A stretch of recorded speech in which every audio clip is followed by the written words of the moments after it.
there, welcome to Subpar Stitches. My name is Hillary and this is my Flosstube channel. Now, if the background looks different, that's because it is. There's a bunch of stuff on the couch that I usually sit on, and this is my backdrop for my other YouTube channel, which is my nail polish channel, Mediocre Mannies. So if you're not like coming from that channel to here, if that's not how you found me, hi, I'm a nail polish influencer as well. So that's what all this nonsense is behind me, is nail polish, so much nail polish. But yeah, my couch is a mess and I didn't want to move any of it and I have a headache. And so we're just gonna, I just filmed a nail video, so we're just gonna keep filming in this seat. I don't know. I don't think anybody actually cares about backgrounds, to be quite honest. So it has been 2 weeks since my last Flosstube, and I'm just, you know, gonna do the whole thing again. I haven't really had anything like too crazy happen in the past couple of weeks. I've just been focusing on spooky stitching mostly, but I did have a couple new starts that broke free of that because I don't know, I just got the urge to, do you ever just have some, like a pattern that is like stuck in your head and you're like, I just really want to start this. I just really want to start this, but I want to wait until this time. And then you just can't because you're impatient. And that's what happened to me with 2 patterns. So you'll see those in my new starts, but I did finish a couple of items. So why don't we just hop right into those. Let's get right into the stitching. So the first pattern that I finished was Assembly Required by Ink Circles. Now, I'm kind of becoming an Ink Circles stan. She just released this like really cute pasta pattern. I'm pretty sure it was her. And she's got a couple on her website that I really like. They're called like the Arrangement series, I think. But Assembly Required was just like the perfect Halloween pattern. It came out at whatever like the fall equivalent of Market is. I don't remember. But look at this. This is, the thread is the Called For DMC, which is one of the DMC variations. And the fabric is 18 count Aida, which I dyed with, I use like teal Rit dye, and I think I mixed something else in there. But I feel like I have a small regret. I wish that the fabric I had chosen was just a touch darker. The Called For is a little bit more of a navy blue, I think. However, I think that once I put the skull in, it became much easier to see like what it is. And it's just so itty bitty, like it's so precious. I think I'm gonna make like a flat fold with this at some point. I don't want to finish. I'm just not in the finishing mood right now, like the fully finishing mood right now. I want to wait until I have like a bunch of stuff that I want to do in like the same type of finish. And then that way I'll get some steady practice all at once rather than FFO 1 and then like 2 months later FFO something else in the same. I just feel like I do better when I'm doing the same thing repetitively in one sitting. But this, honestly, it didn't take much time and it was really fun to get to use a pattern that had the DMC variations in it, because I feel like not many, especially not many like designers use these, and I want more patterns to tell me to use these so I can kind of get a feel for them, and then maybe I'll feel comfortable subbing them in elsewhere. This I did 1/1 on 18 count. Usually I do 2/1 on 18 count, but because this is dyed fabric, I find that it like shrinks just a little bit. So I felt comfortable doing 1/1, and I'm just 1/1 stitches are so cute and tiny. And I just love this. I like to touch it. I don't know why. There's something about like the feeling of the stitches, like the bumpiness. I really like it. And it just really does look like old bone. So I was really happy with this one. Like I said, I'll probably do this in a flat fold. And I haven't ironed either of these, by the way. So if they look a little bit lumpy, that's why. The second one I finished, it was actually, what do you call it? A SAF, a start and finish, all in one day. This is Stitch Witch Froggers. This is from the Halloween Just Cross Stitch magazine from 2023, so this year. So this is like sort of called for, sort of not. I got home, my grandma had needed some help cleaning her her home. And so I went over and I cleaned her place, and then I came home and I wanted to stitch something just kind of like whatever, you know, I didn't want to have to think too hard. And so I pulled out the magazine and I was like, this is an itty bitty little thing. I think it's kind of cute, kind of fun. I figure I can make it into like a little hanging thing for like a doorknob on my craft room or something. And so the black is 310, but the purple metallic is actually supposed to be treasure braid. I don't own treasure braid, but for some reason I do have a ton of DMC like light effects threads.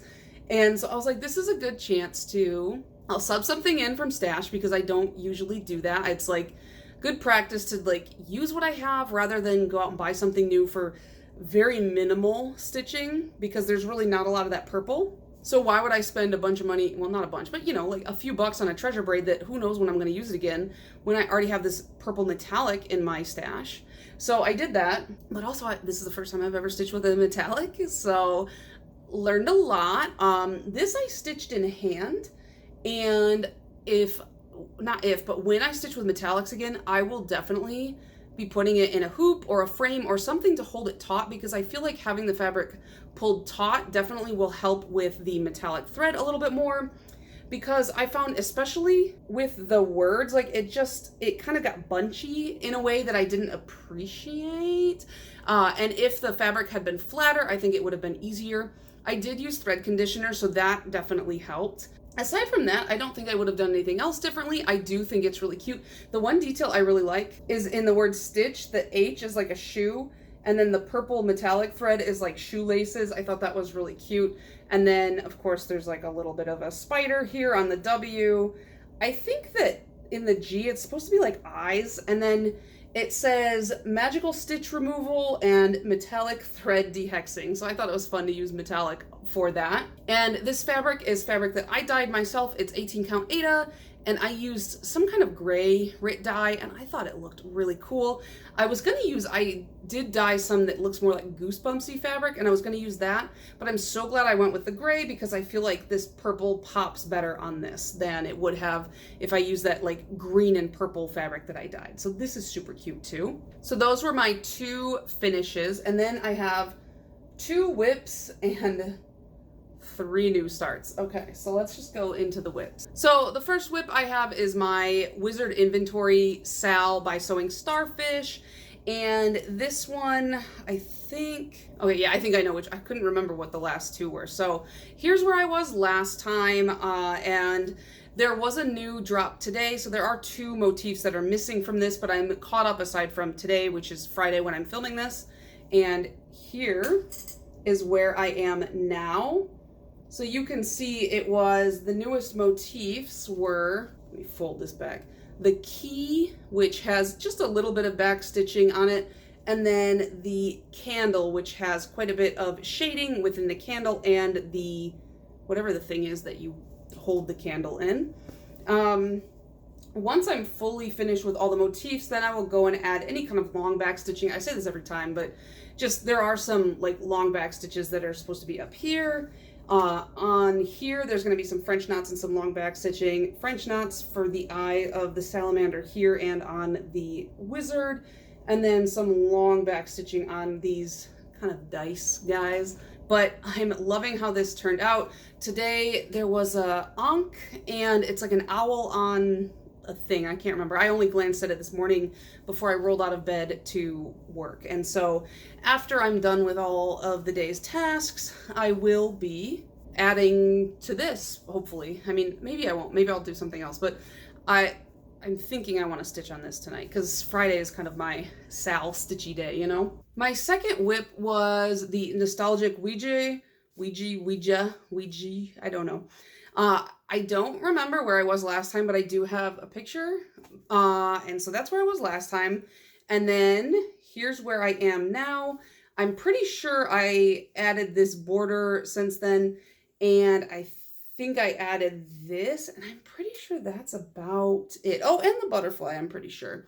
So not like a ton more. Oh, maybe I added the bottom too. I am not really sure, because it's been several days since I worked on this. I really love this. It's such a cute pattern, and I think I said this last time, but I believe it is now fully available on the Witchy Stitchers Etsy. Before it was just a Patreon only pattern. Actually, this is the pattern that made me join her Patreon in the first place. And then I joined Stitch Sprout's Patreon at the same time because just there's so many good Patreons out there, but I gotta, be choosy about who I join. But I really like the colors in this. I can't wait to finish it. I have a ways to go, but it's fun to stitch on. So it is a 14 count, which I usually hate 14 count.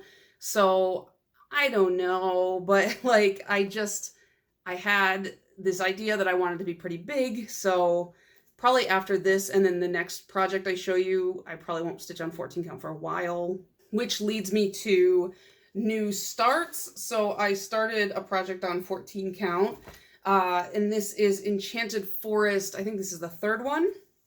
So here is where I'm at right now. I've got the entire cloche and a good chunk of the mushroom, and it's like a 3-part. So there's this, and then I have finished the other 2 right here.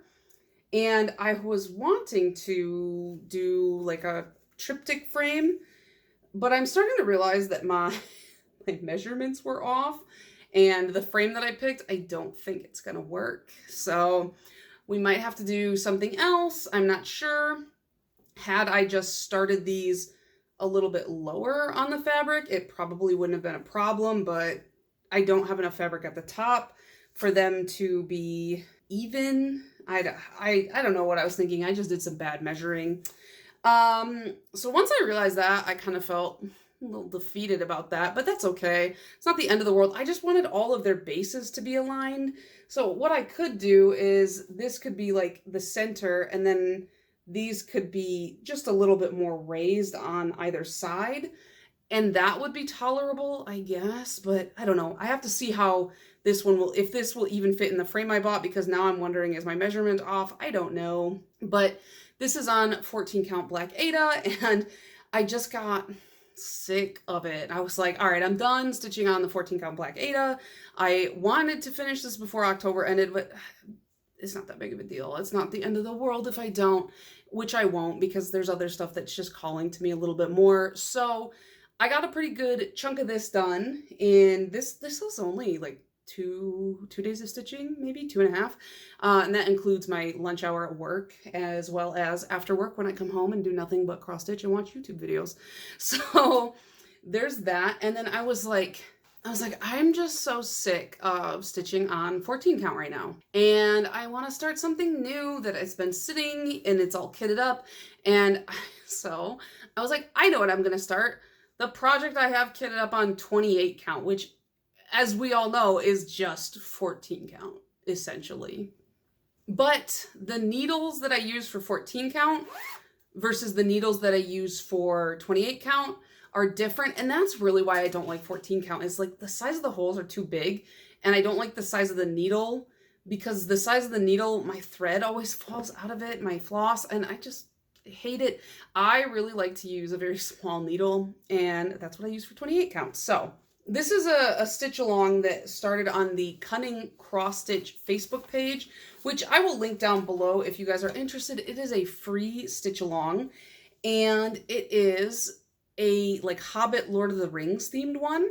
So this is a stitch your own adventure, which I thought was really interesting. So the guy who is doing it, I believe his name is Stuart, he created this pattern where there's like all these interchangeable bits and pieces to the pattern. And so it's like there's a tree on one side, and then there's your hobbit house, and the tree you can pick like from like 4 different trees, and then the hobbit house is broken up into 3 pieces, and you can configure them however you want. You can change the door. There's a bunch of different archways in front of the door. You don't even have to put an archway. There's chimneys, there's no chimneys, there's borders, like all kinds of stuff. So it does take a little bit of sitting down, piecing together the pattern you want, thinking about it, but I pieced together what I wanted, and I got a good start on my tree. I have finished, I think, all the greenery in my tree as of last night, and it's really fun. So I got a fat half of, what is this? Sand Lugana from Picture This Plus. because this is 28 count, and I think the finished pattern is going to be like 17 inches wide. So I just wanted a big old space. Just run it on my face here. But I really liked this fabric because I felt like it looked like old paper. And I mean, part of the Lord of the Rings is like that big book that Bilbo wrote with all his adventure in it, and then passes it on to Frodo, who then gets to continue his adventure. And I am not a fantasy person, but I love Lord of the Rings. The movies, not the books. I can't read I tried to read the books. I just couldn't get into them. But oh my gosh, do I love Lord of the Rings. And so when I saw this pattern, I was like, I don't even care if I don't like the rest of the stitch along. I want to make the Hobbit house. So this tree I'll finish, and then my Hobbit house will go across. And then starting in January is when the rest of the stuff is going to get released. And I think it's like chapters, and I think there's going to be like 6 chapters, so it's like 3 and 3. And then there's a bottom border which has been released, and I won't stitch that until I get to it because I just don't want to count that far. Whatever. So I'm excited to get more of the tree done. There's going to be some cute little party lanterns in it. That's probably the next thing I'll stitch. I stitched my own hair into it. What the heck? Cute. So I'm really excited to see. If I don't like the adventure choices, I will just do the Hobbit house and leave it at that. And then I will just have a huge chunk of just a more neutral fabric, which I can always use in my collection because literally in my stash right now, all I have is colorful fabric. And so anytime I need a neutral, I have to actively just go buy it, which isn't the end of the world, but it would be nice to have some neutral fabric in stash, which is why I did buy the fat half of this, because I knew I would have quite a bit extra that I could just stash away when I'm done and cut this. But if you are a Lord of the Rings fan, definitely go check out the Facebook group, which I will link in my description, because it was really fun to like print out all the patterns and cut them out and kind of piece stuff together. And I had my boyfriend, I was like, what do you think of this? What do you think of that? And we kind of built a really cool Hobbit house, and I'm excited for you guys to see what I've designed. But I think I'll pop up some of the pictures of ones that have been stitched by the test stitchers so you can kind of see what I'm talking about while I'm talking about this, so that you guys have an idea, so it's not just, me in my head. Originally, I had planned to start working on this in November, but I wasn't sure how quickly this was going to go for me. And so I was just like having the urge, and I wanted to get it started. So I found that it stitches up pretty quickly, for me at least. And I'm excited to get it done. I want to get it done by December so that in January, when they start releasing the next part, if I do choose to stitch that, then I will have enough time. I do have some extra floss here, which I did buy for this project because this green, it calls for a lot of, so I kind of calculated roughly what I would need because I don't have enough of that in my stash, obviously. But yeah, that one is going pretty well, and I will be stitching on that a lot more in November for sure. Probably I'm going to rewatch the Lord of the Rings movies while I do this one, because why not? Any excuse to watch those, right? Director's cut. And then I had one more new start. I was just like, not burnt out on stitching spooky stuff, but this is one of these patterns that ever since I saw it, it's been like churning in my head. I saw this on Elizabeth Ann Can Stitch on her Flosstube like last month, or maybe the month before, I can't remember, but this is called a stitching community, and it's like a little stocking ornament. And ever since I saw it, I was like, I want to do that, but I want to do it on variegated thread. And it's a free pattern. I'll see if I can find a link to it below. But here's where I am so far. These, I don't even remember who it's by. I'll pop that up on the screen as well. But then it's got like the little foot part. This is 2 days worth of stitching. I've just really enjoyed this. I'm stitching it with Classic Colorworks Cupid, and this is 28 count Milk and Honey, and the dyer, is it Fiber on a Whim? Yeah, 28 count Milk and Honey linen from Fiber on a Whim. This is what's left from my Ladyman pattern. I just cut this out, and then once I get the bottom of it done, I will cut this out too. Now, I'm pretty sure that this designer has done a bunch of these little stockings like this, because I remember seeing a bunch coming up on 123 Stitch, and I was like, oh, those are really cute, but honestly, I didn't, the way they finished it, listen, I mean, all due respect, because I think they're so cute, but the way that they cut out the stocking For me, like a stocking is like almost straight down and then out. But they kind of like looped around and then looped around again. And it looked like a ball sack. So I didn't buy any of those patterns. But then I saw Elizabeth Ann Can Stitch and she cut hers out and it looked like, to me, in my head, a normal stocking, not that. And even I showed my boyfriend, I was like, bro, like, can you take a look at these patterns? And he's like, what? Hillary, those are not appropriate. And I was like, okay, it's not just me, like, reading too much into it. But yeah, so once I cut this out, I'm going to cut it out my way and turn it into an ornament, because Crisscross Stitch won't stop talking about a gosh darn cross stitch Christmas tree, and that's all I want now. He's put it in my head, it's all I want. So I've just been tempted to make a bunch of these little ornaments, just any kind of ornament. And I bought this specifically for this. And I've gone through this is 2 full yards of thread, because I'm doing 2 over 2, which that's my fault. I should have used a smaller count fabric, but I just feel like, I don't know, like, I wish that these were sold in larger skeins than just a 5-yard skein, because it just doesn't feel like enough, you know? What is 5 yards? You need 8, at least 8. I just feel like DMC set the standard and that's what I want. So, but I really do like the way that this is variegated on here. You got the really dark and the really bright pops. I feel like it's very Christmas, but on this kind of older looking linen. So it's just very classic, you know? So that is all the stitching. I do have just a very, very minuscule amount of haul because I got into StitchCon. Now I'm trying to save money to spend at StitchCon. But Stitching Lane, which I think is like a newer cross stitch store, I got an email from them and they were having like 40% off. And to me, I was like, that's utterly insane. And they have like fabric and they carry fancy floss. So I was like, I can't pass this up, right? So I did buy some stuff. So I got some fancy floss, and I don't know. I've never seen fancy floss go on sale like for 40% off. So I felt like I needed to take advantage of that. So I did get some stuff that I need for a pattern. So I think it's like these 4 are for one pattern. So we have Gentle Arts Toasted Barley. I think this is for that pattern that I'm thinking of. It's that Christmas Yeti one that I picked up. This is Classic Colorworks Bamboo, Classic Colorworks Blueberry Tart, and Classic Colorworks Mermaid's Fin. So those are some called fors on a pattern that I have. And then for Rolodex Morning Sampler, which that Gentle Arts, maybe the Gentle Arts was for that one, I'm not sure. They only had 2 of the ones that I needed for that. So this is Old Money and then English Ivy, both from Classic Colorworks. And I was just like, they're on such a good deal, I have to pick those up. And then I needed to get some fabric because 40%, like I said, 40% off.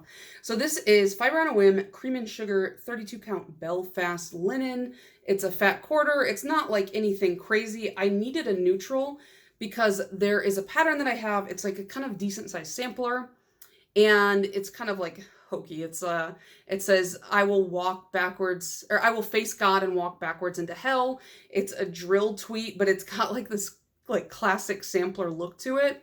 I just thought it was really funny. And I needed something neutral to put it on because it's like a dual toned red.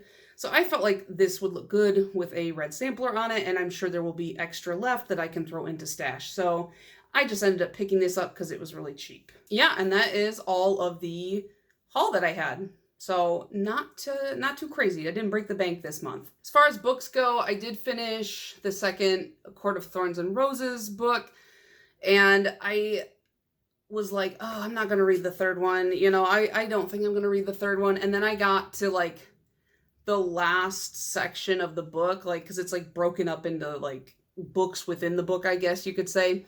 And then I was like, oh, great, now I got to read the third one, because all this stuff, like, I just feel like with the first 2 books, at least, I don't know if this is true for all of her books, but it seems like Sarah J Maas likes to put a lot of just like everybody's hanging out and talking for the first 90% of the book, and then all the action happens in the last 10%. And I was like, great. So now I need to know what happens in the third book, but then I'm done. I'm not going to read any more in the series because it's just not my vibe, but I need to know what happens, you know? Like, do you ever just get sucked in? But I'm waiting for the third one to become available at my library. And then yesterday, after I finished that, I started it's like The Wife Upstairs or The Housewife Upstairs. And that, it's like, it feels like a little bit standard thriller, but like with a twist kind of thing. I guess that's the point of a thriller, is there's always a twist. But I don't know what the twist is yet. And, you know, I feel like sometimes with a thriller, you can really feel what the twist is, and it's just like, all right, come on. But I want to see what this author does with the twist, and I don't know. It's held my attention, that's for sure. I'm about 25% of the way into it, and it's an easy read, so I just needed something easy because I don't have the attention span to read right now. I want to read, but I don't have the attention span for it. I don't know what's happened. You know, as I got older, I just lost the ability to sit down and read all day, and that makes me sad. But I don't know what I'm going to read after that. Oh, you know what? I do have a book for after that. I have a book club with my my sister and my boyfriend, and he picked the book, and I don't remember what it's called, but it's part 1 of a series, so who knows? We'll see how that goes. But yeah, I haven't felt like reading lately. And then when I have felt like reading, the urge to cross stitch just overpowers that. And I'm not a audiobook person because, one, I'm literally deaf. So I don't want to have to put in my hearing aids to read a book, you know, like it's just not my vibe. But I also, even when I have my hearing aids in and I'm listening to an audiobook, I can't pay attention. I don't like being read to. It's just like, it's just a weird thing. I'm like, please don't read to me. I'll read it myself. Like people don't read at the pace or the way that I read in my head. And I think it drives me nuts. Like when my boyfriend's trying to read something to me, I'm like, please just hand me your phone. Let me read it off your phone. I can't listen to you read this to me. I don't know what it is. It's just like, he reads a lot slower, and it's not like I'm not trying to sound like, oh, I read so much faster, I'm better than you. No, it's just like, my brain can't comprehend at any other speed than like right now, you know? I need it to go really fast or else I can't understand it. I like get lost if you read too slow to me because I'm just like, wait, what's the last word you just said? Like my brain just it can't remember. So yeah, that's about it. I haven't done any sewing because I'm supposed to get a new sewing machine soon, and I'm just waiting for that. And I started to crochet a little bit. I bought a Woobles kit, and that's been really fun, but I haven't finished it, so I'll show you guys when it's finished. But yeah, that is it. I should go and edit these videos, but you know what I'm gonna do instead is I'm gonna go and I'm gonna cross stitch for like 9 hours on my couch because I have a headache and I just don't want to look at a computer screen anymore today. So that is gonna be it from me. I hope to see you again in 2 weeks, and I hope you guys enjoyed my video. Bye.